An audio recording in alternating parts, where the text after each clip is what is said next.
Welcome back to The Empowered Homeowner, where we talk DIY, homeownership, female empowerment. I am Beth Allen, your host, DIY expert, educator, and contractor. So raising a child with special needs requires parents to be fierce advocates, guiding the way for their children and modifying the home and the school environment so that they have every opportunity to succeed. And my next guest did that by creating a sensory playroom in her home for her son, Trey. And she so aptly shared on Facebook, every child, neurodivergent or neurotypical, deserves a space that speaks to their soul. And I read that and I thought, I have to have Bernell on the show to talk about her experience because it is just so real. And she is both a social worker, she is mom to a special needs child, and she is a DIY girl, and I love that. So, Bernell, thank you for being here. Thank you for having me. I'm so excited to be here. I was like, we have to talk about this room and what you have done for your son, because it is just so important to be able to let our kids thrive.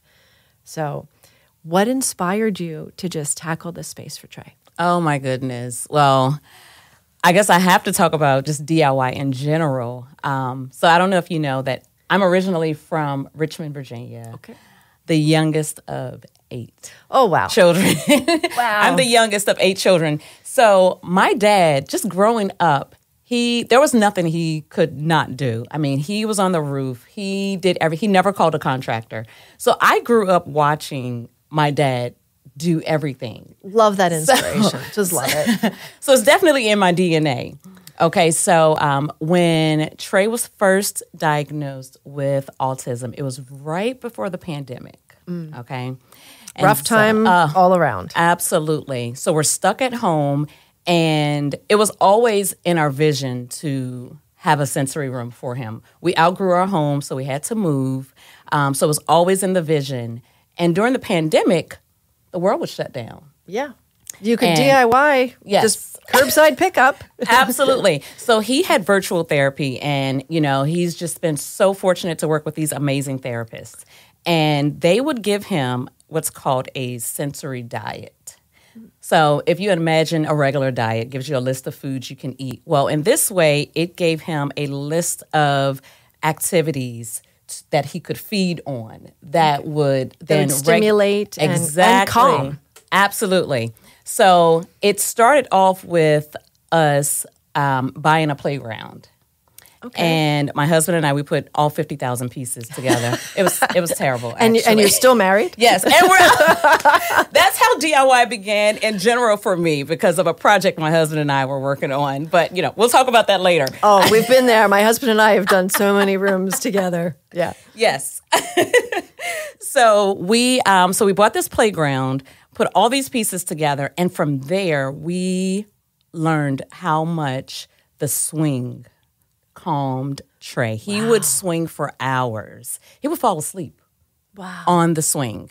So it was from there that we realized, wow, okay, you know what? This is actually something. So from that sensory diet, swinging was one of the activities on there. So then we began to buy just bits and pieces. So a mini trampoline was the next thing, $30. How old was he at this point? Oh, my goodness. So if the pandemic was 5 years ago, 4. So he was 4. He was just diagnosed at 4. So we bought a mini trampoline. We had this playground. And with the sensory diet, we then began to do these activities. And it was there that the shift began. And we realized therapy starts at home. Yeah, it does. Everything starts at home. Absolutely. You know that. Yes. And we are his first therapists. Yeah. Like, what if the world never opens back up and he can't go back to the center? So he needs therapy at home. Anything that he needs that would calm his sensory processing system has to be readily accessible. So this is where the vision started. So again, we started buying bits and pieces here and there. And of course, we have 3 other children. Yeah. So the sensory room in itself, took a back seat. We now have a senior in high school. So What room in your house did you use? Who gave up a room? So nobody, thankfully. So when we moved, we had to have a finished basement. Okay. Because we knew we wanted to have a space for him. So, fortunately, the basement is large enough where we could take a big section of the basement just to create that, that designated area for him. That's wonderful. Yeah. Yeah. So, like I said, the sensory room in itself took a back seat. Now, fast forward a few years later, finally, we started putting the pieces together. So we started talking together as a family to say, hey, like, what would you like to see in the sensory room? So we have an 11-year-old. She's always wanted a foam pit. And my 15-year-old, I should also mention. Well, who doesn't want a foam pit? My goodness. So we started with the foam pit. That was like the focal point of the room.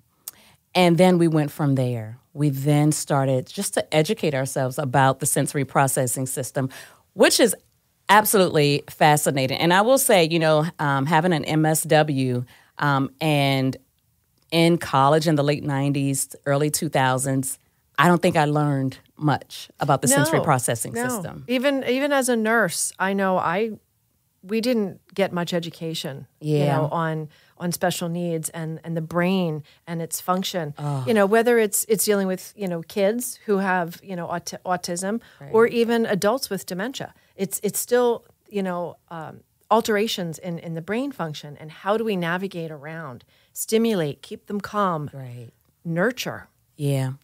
That's absolutely, that's it. And once we started to educate ourselves more about the sensory processing system, and then talking with this therapist, we needed their input. Hey, what equipment is Trey using this week? Like, what do you think he's enjoying the most? Like, what do you see him getting the most benefit out of? And we took those suggestions just with the vision that I have, because I do have dreams where I dream of my projects, and then I wake up and then I research them.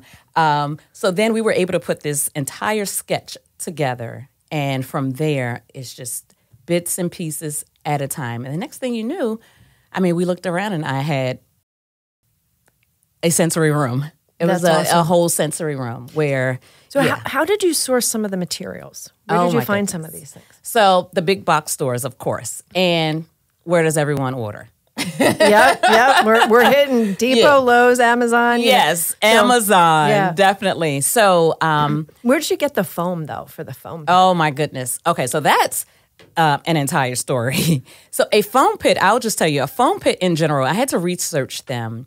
You could get a, maybe like a 5x5 foam pit. It's probably $2,000 just for the foam pit, not the foam blocks. Okay. That's separate. I built the foam pit out of plywood.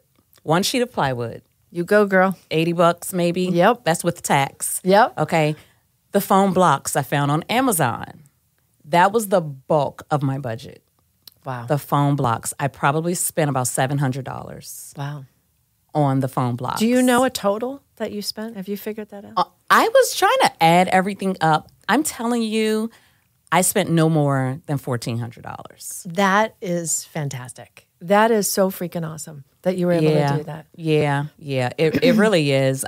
Just when I think about like how much a foam pit costs. I've researched all of these different these items, swings, all of these therapeutic devices that our therapists use. They are very pricey. Absolutely, and it's really hard for a family that is strapped to kind of create these things, even to buy these things. Right. So the fact that you were able to do this on such a low budget is really just fantastic. Yeah. And it gives hope. That's why I wanted to have you here, to give hope to other families that you can do these things with the DIY mindset. You don't have to just spend a fortune on this that you don't have. Absolutely. And you know what? Even to some, maybe $1,400, that's a lot. That for may some. be a lot Absolutely. for some people, but better than $5,000. Right. It doesn't have to be big. It doesn't have to be a lot. You can start off small. Just small things, a mini trampoline, just learning your child, knowing what they like what things work, what will make them calm down. Yeah. That will bring peace into the house. Did you bring a swing inside or just outside? We have 2 swings inside. Actually, we have about 4 swings in the house. The first swing we put in his bedroom, but in the sensory room, we do have 2 swings. They were no more than $50 each. Wow.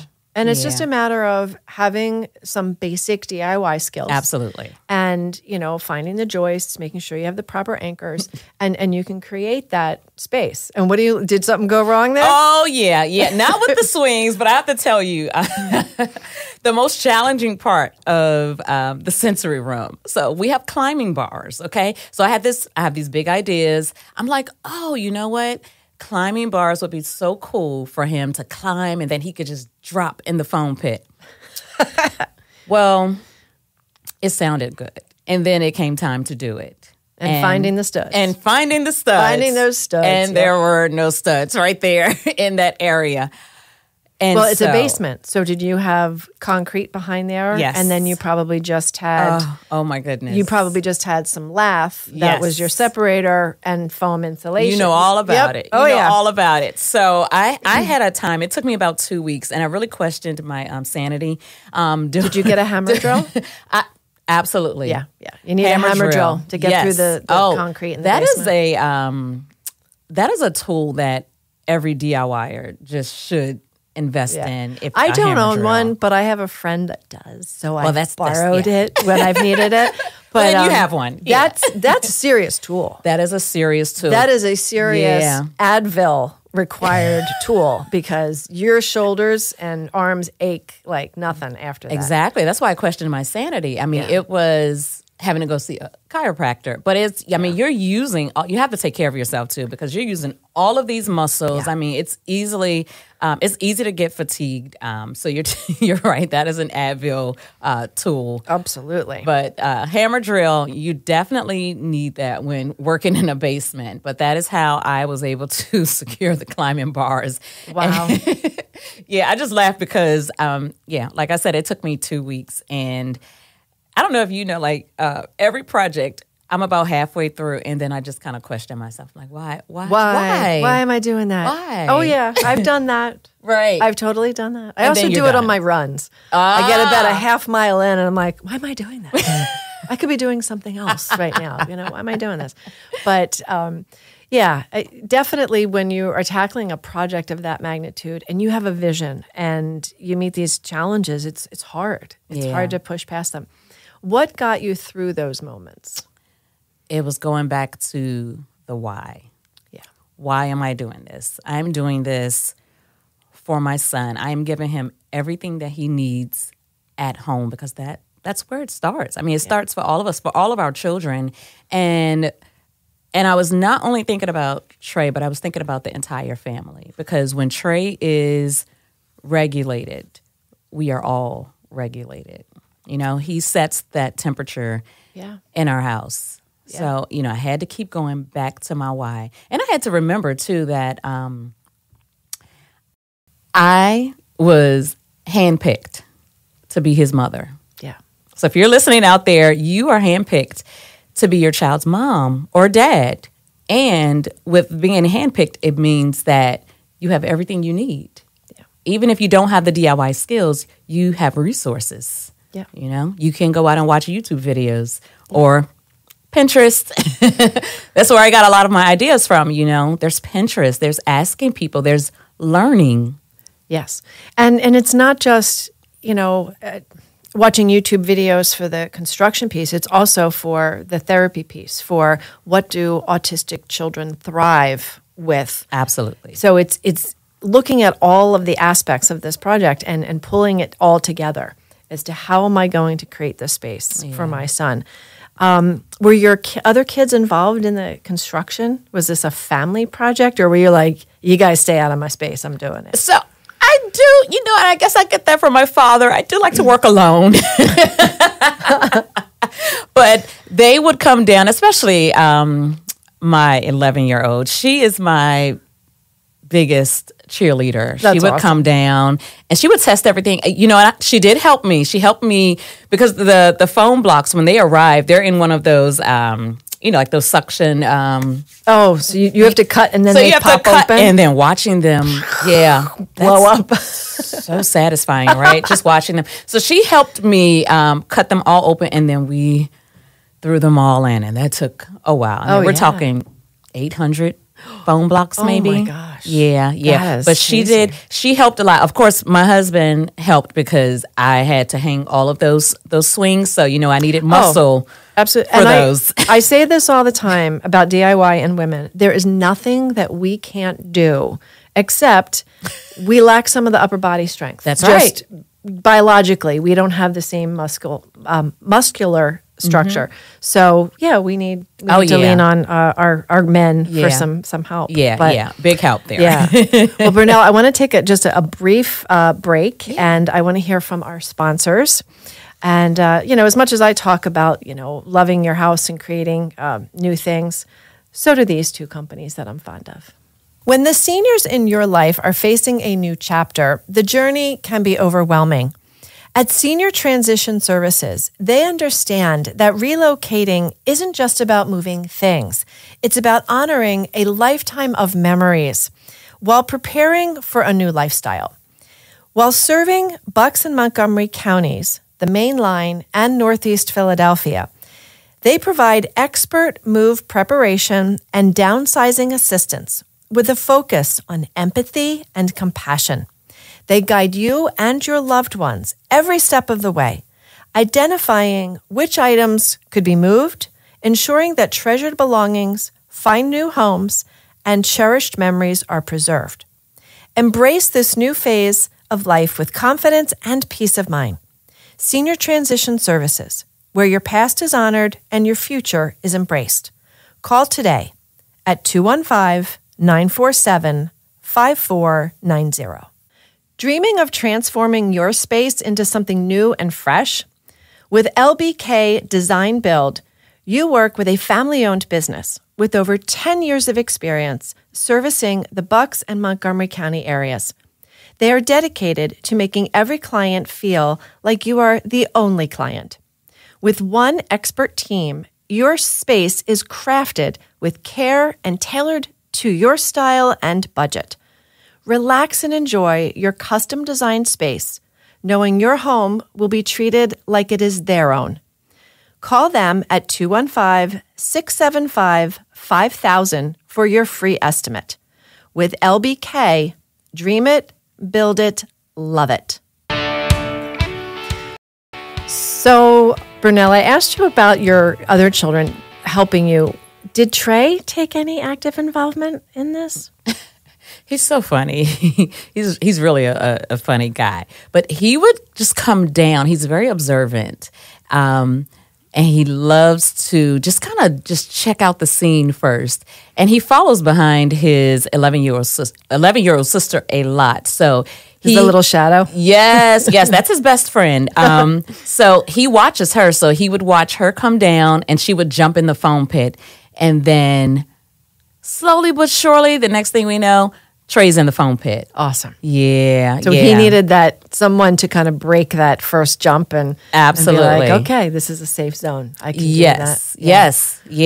And then, during this time too, I would say over the past year or so, we realized that Trey is an artist. He has a photographic memory. It's just, wow. Oh my goodness. The autistic brain is fascinating. So fascinating. So I had to be sure that I incorporated an art table. Okay. I was going to ask you, what were the zones that you have? So I'll talk about the art table. Now this is probably one of my favorite pieces in the whole sensory room, because I took an average piece of IKEA furniture. Okay, I think it's called the IKEA Trofast or something like that. So it has the pull-out drawers.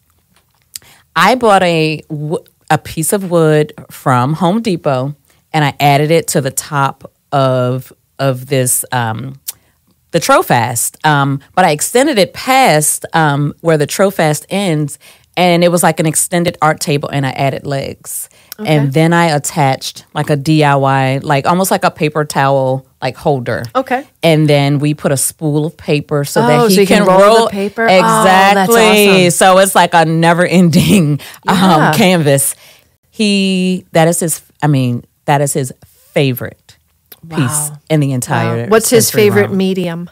Crayons, markers. What does he use? Crayons. You know, he likes to, he has pulled out some play scissors every now and then, but you should see him. He's like cutting the letters. He also cuts his shirt, you know. But that's okay. Yeah, that's all right. They're kid scissors. Yeah, kid scissors. But he uses crayons, and I mean the things that he draws, they are whatever video he's watching, he is able to remember, and I mean just. It's almost transfer it out of his mind. Yeah, that's he just transfer. Yeah, it's incredible to watch. Yeah. Do you frame them? Some of them. But you know what he does? It's like he's like, I'm not gonna let them see me doing all of this work. He'll like just scribble all over it. Yeah. But where he goes to therapy, they save a lot of his artwork. So I do, I have them. So I'm keeping them all. So when he's like a famous artist one day, Well, I've seen on Pinterest or Instagram, parents that will take the shadow box approach and then just swap out the artwork. Just open the little door, and so that's a great way to multi-purpose it. Yes. I've also seen parents that have taken photos of their kids' artwork and created big collage out of it. Yeah. And even someone that transferred the artwork into images and made fabric and made a quilt. That is so cool. Yeah. That's so cool. Yeah. So there's always people coming up with cool things. Thanks for these ideas. Hey, Trey could be, in MoMA one day, Go for it, right? Anything's possible, right? Is there one space that you look at and you go, I probably didn't need that. It's not as a hot ticket item. Is there one space he doesn't bother with much? Yeah. So I thought, and this is probably something, there are things that he would use at the center where he goes for therapy that he will not use at home. Okay. So there's like a hexagon LED like touch like light display. And it's fascinating. You just touch it and the lights change and they can do all of these different colors. He does not play with that. Interesting. It's cool to look at though. It's like Simon when we were kids and you had to push the Simon. Yeah. But my daughter loves it, and she brings her friends over and they like to play with it. But Trey has nothing. That didn't connect for him. No, that did not connect at all. I also built a sensory table, so it has 2 buckets, and we keep rice, in them, which is great for OT. Mm-hmm. And we hide like little figurines in the rice. He doesn't particularly play with that either. I know he does play with that, at the center, but not at home. So I think he has boundaries, Right. This is at my center, and this is at home, and But that's interesting. But as a parent, you put in so much effort and thought as to what makes him tick, what engages him, what excites him. And it's just, I when I saw that, I thought, wow, this is motherhood, exponential here. God love you. You've done a great thing for your son. Thank you so much. You really have. I appreciate that so much. We talked about the budget, which is phenomenal. What was your time span? When you looked at that basement and you went, okay, we're going to make this space, did you have to do much to finish the space itself, or was it pretty finished and then you did the sensory part? Yeah, it was already finished. So that gave me a huge advantage. Oh, yeah. Yes. Huge. So walls were done, carpeting, all done. Okay. All done. So I think everything, now I'll tell you this. So I built the rock climbing wall probably a couple of years ago. Okay. So I built that. Anybody can do it. If you can use a drill, you can build a rock climbing wall. So that was easy. I had already done that. And we already had the mini trampoline. But the other items, just to pull the space together, probably took about 3 months. That's awesome. 3 months and... just 3 months. What, under $1,500? Under $1,500. That's pretty remarkable to be able to do that. Is there any advice you have for other parents that might be considering doing this in their home? Just do it. Do it yourself. You know, like I said, you were handpicked for your child. That means you have everything you need, okay? And that means that you have the ability to create these things. And even if you don't have the knowledge, you go out there and you learn, but just go for it. And if you mess up, who cares? That's when you can call somebody. Well, I say that all the time. I mean, you know, my first career was as a nurse. If I screwed up, yeah, somebody could have been really damaged. Okay, that was a different thing. That's different. Now I'm like, you know, you go buy some more drywall. Yeah. You patch something. Exactly. It's not as long as we're not talking about load-bearing walls, major electric and plumbing. Yeah. Try. Just try. And guess what? What if you're good at it? Yeah. You'll never know if you just don't go for it. So I say get out there and build your child the sensory space that they need. Is so crucial just for their overall development for any child, but specifically for children with disabilities, and that sensory processing system is just crucial to their development. So I say just go for it. And you don't have to do an entire room either. Right. You could take a piece, you know, if there's one thing at their, you know, program or at their school that they respond to, you could create just that. Yeah, it can be a corner. Right. Have a sensory corner, a calming corner. Yeah, just to give them that space. Yeah. Any specialty places that you found any of the gear aside from, you know, the major ones? Honestly, these items are so accessible. They are readily available. Home Depot, Amazon. They were your friends. Yeah. Home Depot, they saw me a lot. Yes. The folks at my store, they know me by name. They know me. I'm like, that's bad. Beth's back again. You know. Looking back, is there something you would have done differently? If not done it sooner, but. Yes, I would have done it sooner. I really can't think of anything I would have done differently. We're so happy. The entire everyone plays with it. Everyone is down there. So they're all engaging together in that space. Yeah. You can find the teenagers in the foam pit some days. That's awesome. Yeah. Hey, you know what? It's a family space that helps your son, and that's a terrific thing. It was worth it. Last question. If you could be a tool, what would it be and why? Oh, wow. Maybe a table saw. Yeah. That's the most powerful tool there is. It's got power. And you know what? You are a mom with power. Oh, all right. Thank you. You know, just love it. Thank you. And again, folks, remember that doing it yourself doesn't mean doing it alone. And we'll see you next week.